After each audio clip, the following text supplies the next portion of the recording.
खाद्य सामग्री कथा हो डाली चाउल हो पनीपरिया कथा हो सुना दर कथा हो बा एबे रंधन गैस रो दर कथा हो डोमेस्टिक सिलिंडर 60 टंका बढ़ी कमर्शियल सिलिंडर 119 टंका बढ़ी एवं खाइबा तेल आज लिटर पिछा 170 टंका पहुंचला गोटे साधारण लोक गोटे मध्यवित्त परिवार एवं गोटे सरकारी स्कूल आओ साधारण जनता को भली भाव में बंचिबे यार आकलन बा यार व्यवस्था सरकार करि पारु नाहंती। सरकार दर दाम को नियंत्रण करिबारे संपूर्ण विफल। गोटे पटे कहउचंती जे मिडिल ईस्ट दर बढ़ी तेल युद्ध जोगु होईची जदि युद्ध जोगु होईची जेते बेले अंतर्जातिक तैल दर कम तुला ताले काहे कि देश रे गैस सिलिंडर दर कम कले ना ये होची प्रथम प्रश्न। आ द्वितीय कथा सरकार कौन सी ठोस ऑयल पॉलिसी नहीं फूड सिक्योरिटी रा पॉलिसी नहीं ऑयल सिक्योरिटी रा पॉलिसी नहीं कौन सी इकोनॉमिक पॉलिसी मध्य नहीं ये नी जर्क रिएक्शन रे अन्य देश रे घटुवा घटना उपर रिएक्ट करी दर दाम बढ़ाउचंती जोटा कि गोटे अति अपारग सरकार रो लक्षण। तेणु ये सरकार देशवासी को खाइबा तेल खाद्य सामग्री जोगाई दबारे संपूर्ण विफल। से बिजु जनता दल आज 4.5 कोटी ओडियांकर प्रतिनिधि हिसाब रे राजरास्ता को ओल्लैची। आगामी दिन में ए लड़ाई आहरी तीव्रतर हम घर घर पर्यंत पहुंचब एवं आम सहित ओडिशार प्रत्येक परिवार रो महिला माने आसिक जोड़ी हेबे युव छात्र छात्र समाज जोड़ी हब कारण ओडियांकर सुरक्षा रे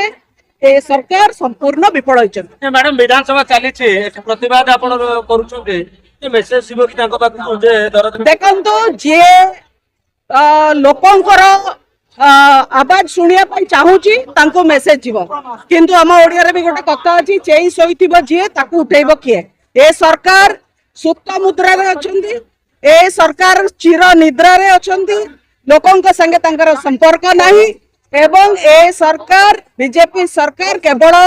क्षमता उपभोग करने मोड रे अछंती तांको किछि फरक पड़ुनी लोके हैरान हुंतु हरकत हुंतु हंतसंत हुंतु तांको कोनोसी फरक पड़ुनी एवं सेटा से प्रत्येक दिन प्रमाणित करुचंती। नारी निर्यातन आकाश छुईलाणी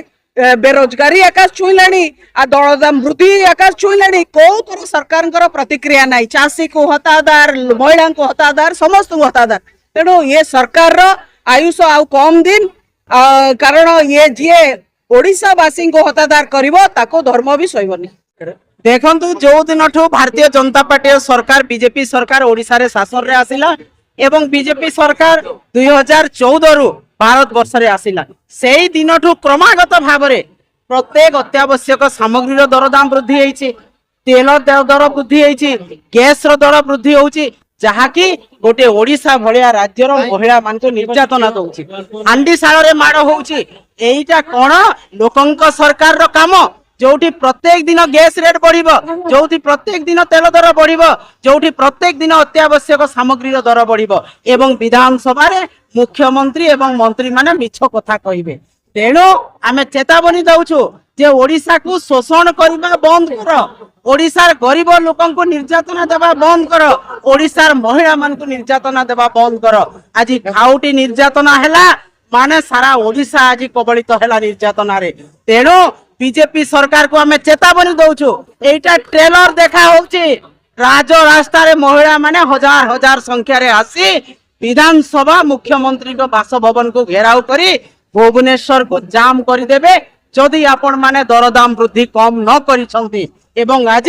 हांडी साल जो माड़ मारी आमे तीव्र विरोध करुचु तीव्र निंदा करुचु बिजु जनता दल माननीय नवीन पट्टनायक नेतृत्व एवं यही आंदोलन आहरी चलिबो परिवार पर्यंत आंदोलन जीव।